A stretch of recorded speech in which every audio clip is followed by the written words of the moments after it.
Porque cuando uno está en pecado mortal, olvídese porque usted está parado en el territorio de la oscuridad y ahí no hay gracia, ahí no hay discernimiento, ahí no hay protección, ahí no hay nada bueno. Es el pescado que está afuera del agua. Usted se salió del elemento de la vida porque se separó del amor de Dios. Y sin el amor de Dios no hay vida, porque el amor de Dios es el oxígeno de Dios y el amor de Dios se manifiesta a través de nuestra fidelidad. Es de la única manera. Si yo no soy fiel a Dios, no tengo vida. Muy sencillo. Mire, yo encuentro mucha gente en la iglesia hoy, acomodada en la iglesia en pecado mortal. Tanta gente. Y se convencen que están bien. Y cometen el error, que es uno de los errores más garrafales, diría yo, que hay en la iglesia hoy. Una iglesia progresista, que es la comunión espiritual. Entonces, comulga todo el mundo y luego, pónganse de rodillas los que no pudieron comulgar y recibir al Señor físicamente. Y ve uno la cantidad de gente que está ahí, que se arrodilla. Y sabemos que la única razón por la cual la iglesia ofrece la comunión espiritual es para aquellos que estando en gracia de Dios no pueden llegar a recibir la hostia, porque están muy lejos, porque están enfermos, porque están cuidando al enfermo, porque quién sabe cuántas cosas les impiden, cosas válidas, ¿no? Les impiden llegar a comulgar. Para eso está hecho la comunión espiritual. Pero la comunión espiritual no está hecha para nadie que vive en pecado mortal, porque una persona que vive en pecado mortal decidió romper con la amistad con Dios. ¿Y cómo va a comulgar espiritualmente? O sea, qué contradicción tan terrible es esa. Si yo no estoy con Dios, pues no puedo comulgar espiritualmente con Él. Pero mucha gente se acomoda a la religión de acuerdo a su conveniencia. Y desafortunadamente hasta muchos sacerdotes cometen ese error. Y escucha uno eso en las parroquias, que están desde el púlpito pidiéndole a la gente que se arrodille para que comulguen. ¿Qué sucede con eso? Que esos que están en pecado mortal no van a salir del pecado, porque reciben a Jesucito espiritualmente, ¿sí? Y el Señor me ama así como pecador, sin que cambie, sin que yo cambie. Eso es mentiras, no es verdad. Y estas cosas las tenemos que tener muy claras entre nosotros, porque precisamente el cambio del corazón, la circuncisión del corazón, es la fidelidad incondicional a Dios. Vivir en obediencia. Hay mucha gente que no está de acuerdo con muchas cosas en la iglesia. No está de acuerdo con el párroco, con el obispo, con el papa, quién sabe, con los parroquianos. Pero hay un error muy grande y es este. El hecho de que yo no estoy de acuerdo no quiere decir que me voy contra la iglesia, porque no estoy de acuerdo con las cosas que suceden en la iglesia. Precisamente mi trabajo como hijo de la iglesia es que cuando yo vea cosas que no me gustan, cosas con las cuales no estoy de acuerdo, ¿qué hago yo? Para eso están las rodillas, para eso se hicieron las rodillas.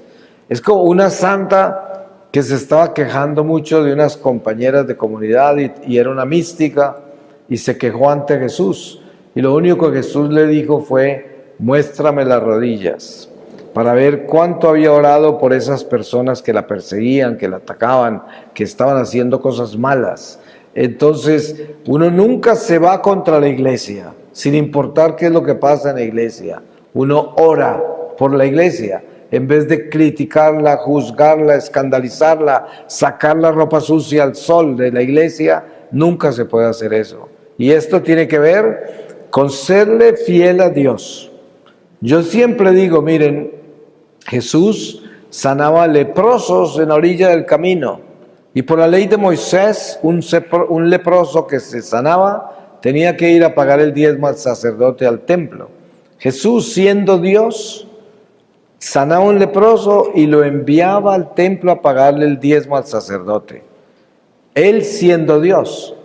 ¿Y por qué hacía eso? Porque él estaba en obediencia incondicional, no al sacerdote, sino a su Padre Celestial, que es la iglesia.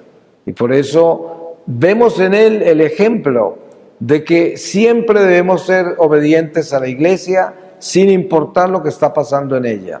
No importa. Miren que Jesús dejó a Judas Iscariote hasta el final, hasta la noche en que él lo entregó. Y nunca ningún apóstol supo que Judas era un traidor.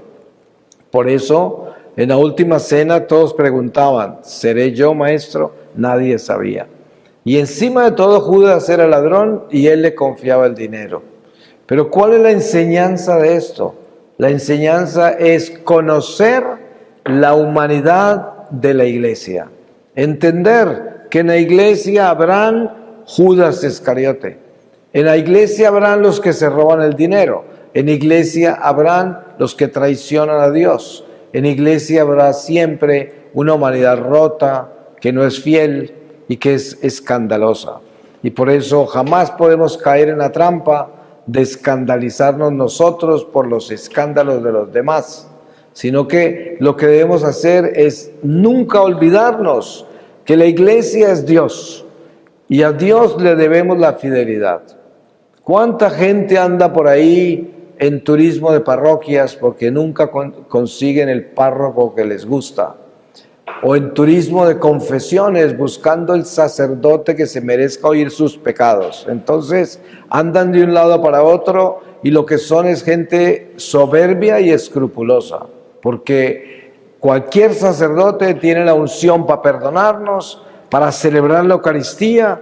Así de que si yo estoy seleccionando iglesias y sacerdotes, estoy bien mal, muy mal. Pero la gente cree que es más santa por hacer eso, porque es tan buena que no se va a confesar con ese cura está muy mal. Entonces yo voy a buscar el santico por allá, así me toca ir a otro país, porque no se merecen mis pecados acá, no encuentro ninguno, ¿sí? Pero esto es algo muy importante de tener claro, no caer en ese escrúpulo, no caer en esos juicios, no caer en toda esta imperfección religiosa que nos hace a nosotros torpes, fanáticos, gente de ultra religiosa, fundamentalista.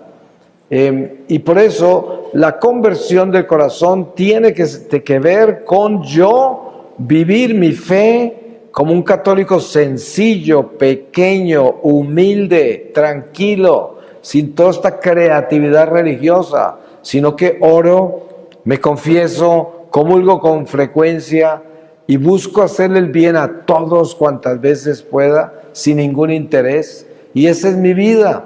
Y no busco mensajes raros, no busco señales extrañas, no sigo conspiraciones de nadie.